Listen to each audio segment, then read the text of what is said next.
खुदा की शहादत को मैं बैठ देता हूँ। हालेलुया।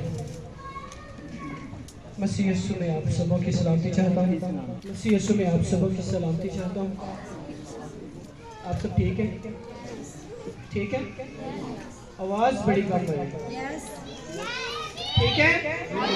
हालेलुया, आमीन। आइए कि इससे पहले कि हम कलाम मुकद्दस की तिलावत करें, बाइबल मुकद्दस में लिखा है जब तक हम कलाम को इज्जत देना नहीं सीखेंगे हम कलाम से बरकत को हासिल नहीं कर सकते। आमीन।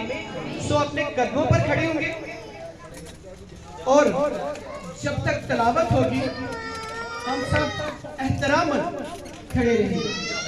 जब तिलावत हो जाएगी तो हम बैठ जाएंगे। आमीन, आमीन।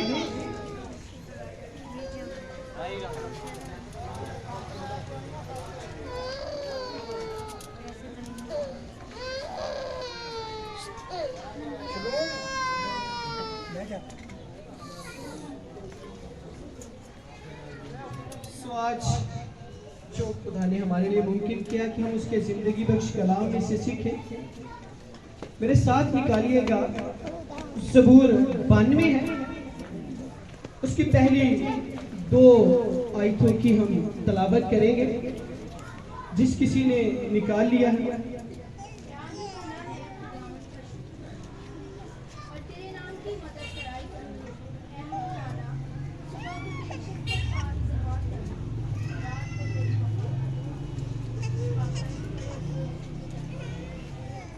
आमीन, आमीन।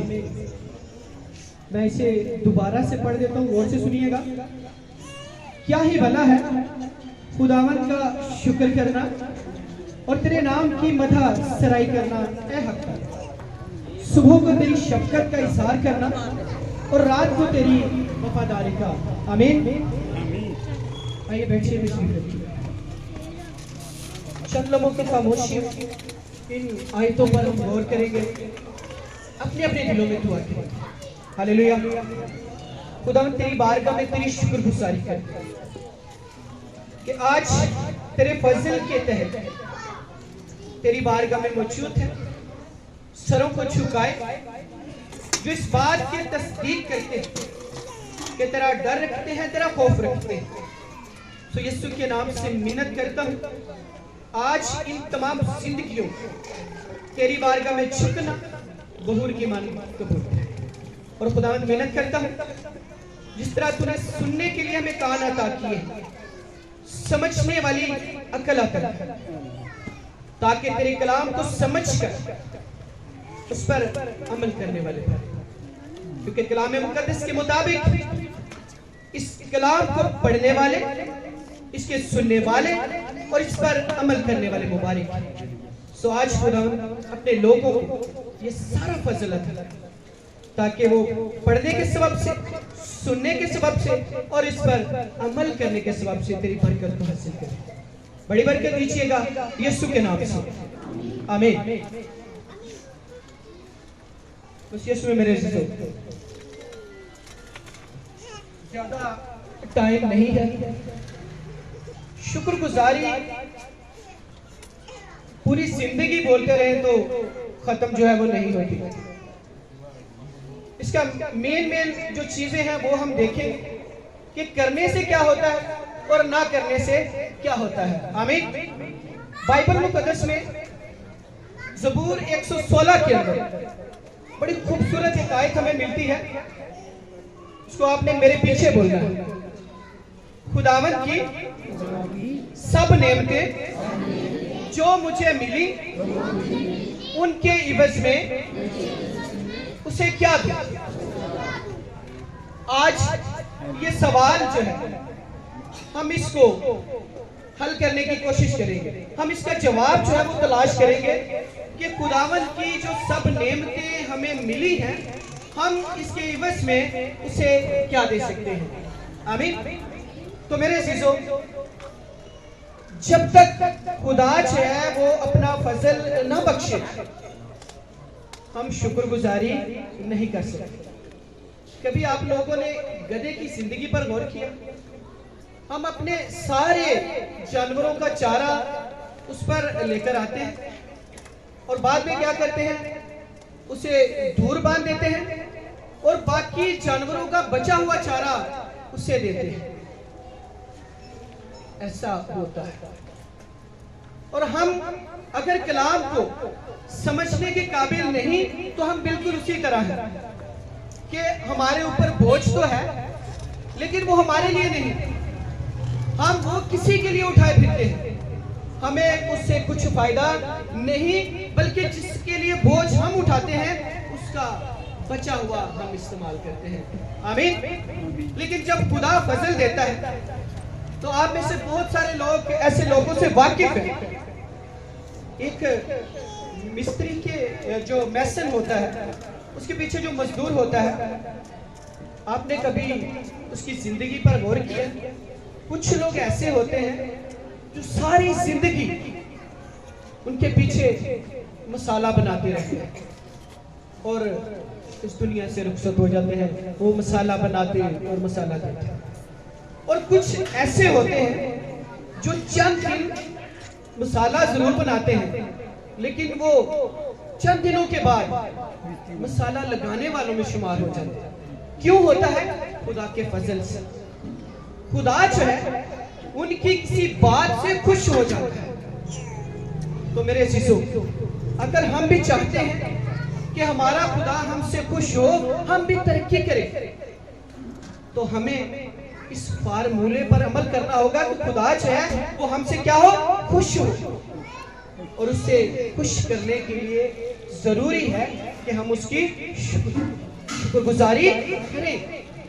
जब तक हम शुक्रगुजारी नहीं करेंगे मेरे शिशु, हम अपनी नेमतों को, हम अपनी बरकतों को बढ़ा नहीं सकते। ये नहीं मैं कहता कि वो आपकी बरकतें रोक लेता है, बरकत वो आपको देता है क्योंकि वो आपका आसमानी बाप है। वो दुनियावी बाप नहीं कि अगर बेटे ने कुछ दिन बाप का ख्याल नहीं रखा तो बाप नाराज हो। वो आसमानी बाप है, वो आप उसकी शुक्रगुजारी करें या ना करें लेकिन वो देता रहता है, ये उसका फजल है। लेकिन अगर आप चाहते हैं कि वो आप पर अपना फजल जो है वो कसरत के साथ करे तो जरूरी है कि हम उसकी शुक्रगुजारी करें। इस दुनिया के अंदर हम देखते हैं हमारा कोई अजीज रिश्तेदार, कोई मोहल्लेदार जब हमारे लिए कोई गिफ्ट लेकर आता है तो क्या हम उसकी शुक्रगुजारी नहीं करते? हम उसे थैंक यू नहीं बोलते? हम बोलते हैं और कोशिश करते हैं कि जब हमारे पास वक्त हो, जब हम इस काबिल हो तो हम उसे वो रिटर्न करें ताकि वो भी खुश हो। तो मेरे शिशु, इसी तरह जब हमारा खुदा हमें बरकतों से माला माल करता है तो फिर हमारा भी फर्ज बनता है कि हम भी बदले में उसे कुछ दें। और हम क्या दे सकते हैं? आयत आपने मेरे पीछे दोहराई है कि खुदावन की सब नेमतें जो मुझे मिली उनके एवज में मैं उसे क्या दूं? हम क्या दे सकते हैं? एनीवन कोई बता सकता है कि हम खुदा को क्या दे सकते हैं? हमारे पास कुछ है ही नहीं अपना। जी बस शुक्रगुजार। मेरे शिशु, हमारे पास कुछ ऐसा नहीं जो हम खुदा को दे सके। एक चीज जो बाइबल मुकद्दस में लिखी है और वो है इंसान का दिल। मेरे शिशु, खुदा जो है वो देगों से, बकरों से, बछड़ों, इन चीजों से खुदा को सरोकार नहीं। अगर ज़बूर के अंदर देखें तो खुदा कहता है कि जंगल का एक एक जानवर जो है वो क्या है? मेरा है। किसका है? खुदा कहता है कि जंगल का एक एक जानवर मेरा है और मुझे ना उनकी चर्बी से सरोकार, ना मैं उनके खून का प्यासा हूं, ना मैं उनका गोश्त खाना चाहता हूं, क्योंकि वो सारी चीजें मेरी। तो हमारे पास क्या है? हमारे पास तो कुछ भी नहीं। ये जो हमारा बदन है ये भी हमारा अपना नहीं, ये भी उसकी अमानत है। ये भी एक दिन उसी मिट्टी में, जिस मिट्टी से निकाला गया है, वापस चला जाएगा। हमारे पास क्या है जो हमें खुदा ने अता किया? वो रूह है। हमने उस रूह से खुदा की प्रस्तश करनी है, उसकी शुक्रगुजारी करनी है और उस रूह को बचाने के लिए हमने तगोदो कर। मेरे अजीजों, बाइबल मुकद्दस कहती है जब तक हम कलाम को सुनकर इसे समझने के काबिल नहीं होते तो ये कलाम जो है हमें कुछ नहीं देता। क्यों? हमने उस कलाम को समझा नहीं, और जब तक हम उस कलाम को समझेंगे नहीं उस कलाम से हम कुछ हासिल नहीं कर सकते। मेरे साथ एक हवाला निकालिएगा कि अगर हम शुक्रगुजारी नहीं करते तो क्या होता है। ज़बूर 50 है और उसकी आयत 22 और 23 गौर से सुनिएगा। लिखा है, अब ऐ खुदा को भूलने वालों इससे सोच लो, ऐसा ना हो कि मैं तुमको फाड़ डालूं और कोई छुड़ाने वाला ना हो। जो शुक्रगुजारी की कुर्बानी गुजरानता है वो मेरी तमजीद करता है, और जो अपना चाल चलन दुरुस्त रखता है उसको मैं खुदा की नचार दिखाऊंगा। आमीन। मेरे अजीजों, जब हम शुक्रगुजारी नहीं करते तो क्या लिखता है? खुदा कहता है कि ऐसा ना हो कि मैं तुम्हें तबाह कर दूं, ऐसा ना हो कि मैं तुम्हें बर्बाद कर दूं। ये मैं नहीं कह रहा, कोई आम शख्स नहीं कह रहा, ये हमारा आसमानी बाप कह रहा है कि जब हम शुक्रगुजारी नहीं करते तो मेरे अजीजों उसके नताइज क्या है। बनी इस्राइल ने जब उन्हें आसमान से खुराक मिलती थी तो बाइबल मुकद्दस में लिखा है उन्होंने उस खुराक को क्या कहा कि इस नकम्मी खुराक से हमें जो है वो बदबू आती है, हम इससे तंग आ गए। यानी खुदा की उस नेमत की उन्होंने शुक्रगुजारी नहीं बल्कि खुदा की उस नेमत को उन्होंने हकीर की। और बाइबल मुकद्दस इस बात की गवाह है कि खुदा ने उन पर एक सांपों की बीमारी भेजी और वो लोग मरने लगे। जो भी अपने टेंट से अपने कमरा से बाहर आता उसे सांप डसता और वो मर जाता, और हजारों की तादाद में वो लोग मरे। किस वजह से? खुदा की शुक्रगुजारी नहीं की बल्कि उसकी नेमतों के लिए, उसकी बरकतों के लिए उन्होंने उसे हकीर किया। तो मेरे अजीजों, वक्त बहुत ही कम है। दुनिया के हालात हमारे इर्द गिर्द आप डेली बेसिस खबरों के अंदर देख रहे हैं। क्या वक्त है कि हम सोचना शुरू करें कि खुदा ने जो हमें नेमतें, खुदा ने जो हमें बरकतें दी, हम उसके बदले में उसे क्या क्या। एक चीज इससे थोड़ी हटके है लेकिन वो उससे मिलती जुलती है। बाइबल मुकद्दस में खुदा कहता है कि कुर्बानी नहीं बल्कि मैं रहम, और उसके साथ कुर्बानी से ज्यादा वो बात को मानना, उसके जो भी वो हमसे कलाम करता है उस कलाम को मानना, वो उसे ज्यादा तरजीह देता है। सऊल नबी से आप सब लोग वाकिफ हैं। खुदा ने उसे कहा कि उस मुल्क के ऊपर हमला कर दे, वहां पर कुछ भी नहीं छोड़ना। लेकिन क्या हुआ? उसके जो सिपाही थे उन्होंने वहां से अच्छे जानवर जो है वो निकाल लिए, अच्छी चीजें जो है वो निकाल ली और वापस ले आए। खुदा ने कहा था कि हर एक चीज को क्या करना है? तबाह करना है, बर्बाद करना है। लेकिन उन्होंने खुदा के उस हुक्म की क्या की? हुक्म अतूली की। ये हुक्म किसे मिला था? किसको मिला था?